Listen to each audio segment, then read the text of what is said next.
ఇది కృతజ్ఞత సభ. ఈ కృతజ్ఞత అనేది నరేష్ గారు ప్రతి సంవత్సరం రామయ్య గారికి మనం చెప్పుకున్నాడే అన్న. అంటే ఆయన వనజీవికి వందనం అని పేరు నామకరణం చేసి కృతజ్ఞత సభగా దీనికి ముగింపు పలకాలి, కొనసాగింపు పలకాలని పెట్టిండు. అయితే మీకు చివరి నుంచి చెప్పుకుంటూ వస్తా. సుభాష్ అన్నని ఎందుకు తీసుకొచ్చినామంటే, వాళ్ళ ఊర్లో ఆయన చదువుకున్న బడి కట్టించిండు.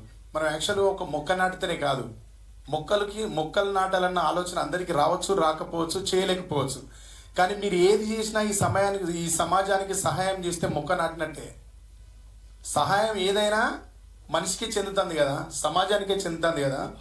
ఆయన ఒక స్కూల్ కట్టించి, ఆయన చదువుకున్న స్కూల్ కూలిపోతున్నప్పుడు దాన్ని రెనోవేట్ చేద్దామని 20 లక్షలు పట్టుకొని పోయాడు.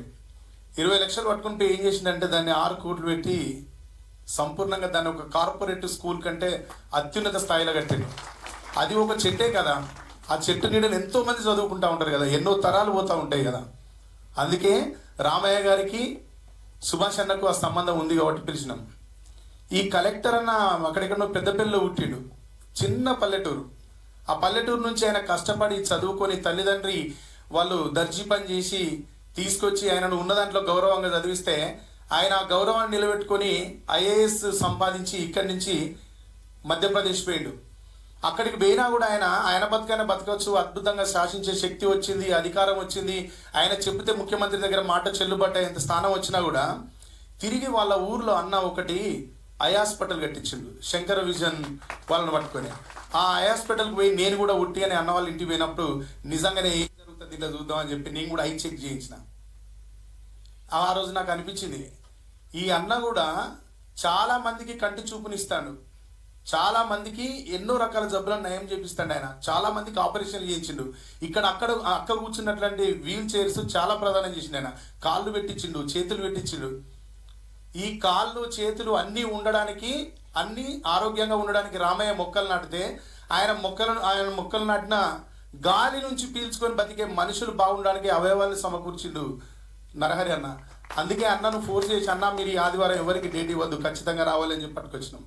వి ప్రకాష్ బాబాయ్ తెలంగాణ సమాజంలో ఆయన పేరు తెలియని పౌరుడు ఉండడు, ఆయన పేరును తీసుకోకుండా చదువుకున్న విద్యార్థి ఉండడు. ఆయన వర్షం పడితే భూమిని ఇంచు ఏ విధంగా తడిపేస్తుందో తెలంగాణలో చెరువుల మీద, తెలంగాణ ఉద్యమ కాలం నుంచి మమ్మల్ని కూర్చుపెట్టుకుని పాటలు రాయండిరా మీరు చెరువుల మీద, రాబోయే కాలంలో చెరువులే మనల్ని బతికిస్తేరా, చెట్ల మీద పాటలు రాయండిరా అని చెప్పింది. ఈ మొక్కలు బతకాలంటే తెలంగాణకు వాటర్లో అంతో ఇంతో ఇన్ఫ్రాస్ట్రక్చర్ని మన గవర్నమెంట్కు అందించిన దాంట్లో బాబాయ్ ఉంటాడు. అంటే మొక్కలు బతకాలంటే నీరు ఉండాలి కదా.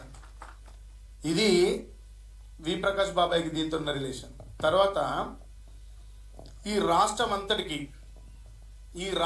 అంతటికి ఎక్కడ ఇప్పుడు తెలంగాణ భూమాత పచ్చగా శోభాయమానంగా సజీవంగా మిగిలి ఉన్నది అంటే నీరు అందడం వల్లనే అద్భుతమైన వన సంపద అనేది తెలంగాణ ప్రాంతంలో సుభిక్షంగా నాటుకొని పోయింది. దానికి మొట్టమొదటి తెలంగాణ ప్రభుత్వంలో నీటిపారుదల శాఖ మంత్రిగా అన్న పనిచేసినప్పుడు సిద్దిపేట ఉద్యమంలో మేము చూసినప్పుడు సిద్దిపేట మొండి రోడ్లు, ఎక్కడా నిలబడడానికి నీడ ఉండకపోయేది, ఎక్కడా కూర్చోవడానికి ఒక చెట్టు ఉండకపోయేది. తెలంగాణ వచ్చినాక నేను పోలేదు అన్న చాలా రోజులు, నేను చాలా రోజులు రాలే, 8 ఏళ్ళ దాకా రాలే. 8 ఏళ్ళ తర్వాత నేను హరీష్ అన్న గురించి పాట వేయాలనుకున్నప్పుడు ఊరికనే పోయి సిద్దిపేట అంతా తిరిగి చూస్తే నేను సిద్దిపేటలో తిరుగుతానన్నా గచ్చిబౌలిలో తిరుగుతానన్నా అర్థం కాలే. ఒకసారి నేను ఇక్కడి అక్కడికి పోయేదాకా పడుకొని పోయినా. అడిగి పోయినాక లేస్తే డివైడర్ మీద కోనాకార్పస్ చెట్లు ఇంచుమించు మనం ఒక గుడిసె వేసుకుంటే ఎట్లా నీడవరుస్తాయో అట్లా నీడవరిచినాయి. నేను ఏందేమో సిద్దిపేటకి తీసుకొచ్చినామా, ఇంకా సిటీలో తిరుగుతానని అడిగినాను. లేదా బాబు మనం సిద్దిపేటకి వచ్చినాం అన్నాడు. ఈ మెయిన్ రోడ్ మీదకి వెళ్ళి ఎంటర్ అయ్యి పొన్నాల దాబా నుంచి లోపలికి వస్తే అన్న ఆ రోడ్డు సింగిల్ వే ఉండేది, విచ్చలవిడిగా యాక్సిడెంట్ లేదు అక్కడ. అన్న రోడ్లను ఎంత బాగా చేసిండో, సిద్దిపేటను చూస్తే ఒక బతుకమ్మను విరిచినట్టు దాన్ని మొత్తం మొక్కలతో. ఇంకా ఇంతకంటే తెలంగాణ రాష్ట్రం అంతా ఎక్కడ మొక్క నిలబడ్డా ఆ మొక్కకు నీరై ప్రవహించిన చేతులు హరీష్ అనే. రామయ్య గారికి హరీష్ అన్నకు 100% ఆత్మ సంబంధం ఉంది కాబట్టి అన్న వస్తే ఈ సభ నిండు ఉంటుంది అని అక్కడ పోయి అన్నను కలిసి కమిటీ అంతా పోయి కలిసి అన్నను తీసుకొని రావడం జరిగింది. మేము చిన్న పిల్లలమైనా మా ఆలోచనని మన్నించి ఈ వేదికకు వచ్చి ఇంత సమయాన్ని కేటాయించినందుకు హరీష్ అన్నకు తలవంచి కృతజ్ఞత తెలియజేస్తున్నా. ఇంకొక విషయం ఏంటంటే ఈ వేదిక కోసం కష్టపడ్డ దాంట్లో నరేష్ అన్న ఎంత ముందడిగేసి కష్టపడ్డాడో అంతే జిఆర్కే రెడ్డి గారు, తర్వాత పుల్ల శ్రీనివాస్ గారు, సీనియర్ జర్నలిస్టు ఇస్మాయిల్ గారు, ఆ తర్వాత లెనిన్ తమ్ముడు, ఫోర్ సైడ్స్ వికాస్ తమ్ముడు అండ్ కళ్యాణ్ అన్న, ఈ ఫోర్ సైడ్స్ ఛానల్ అన్న, ఇంకా ఇక్కడ చాలా మంది ఉన్నారు. నేను ఎవరి పేర్లను మర్చిపోతే ఎవరు ఏమనుకోవద్దు. మీ ముందు చెప్తే అందరు వాళ్ళు సంతోషిస్తారు, మీ దృష్టికి వచ్చింది అనుకుంటారని మీ ముందు మాట్లాడినా. అందరికీ పేరు పేరున కృతజ్ఞతలు. ఈ కార్యక్రమానికి వచ్చినందుకు మీకు మరొక్కసారి మనస్ఫూర్తిగా కృతజ్ఞతలు తెలియజేస్తూ, అన్న మీ చూపు ఎప్పుడు నరేష్ అన్న మీద ఇట్లనే ఉండాలి. ఈ కార్యక్రమంలో ఎప్పుడు మీ చేయి కంపల్సరీ ఉండాలి. 1,00,000 మొక్కలు నాటడానికి ప్రారంభం చేసినప్పుడు కూడా మీ నుంచే మొదలు పెడతాం, సిద్దిపేట నుంచే మొదలు పెడతాం.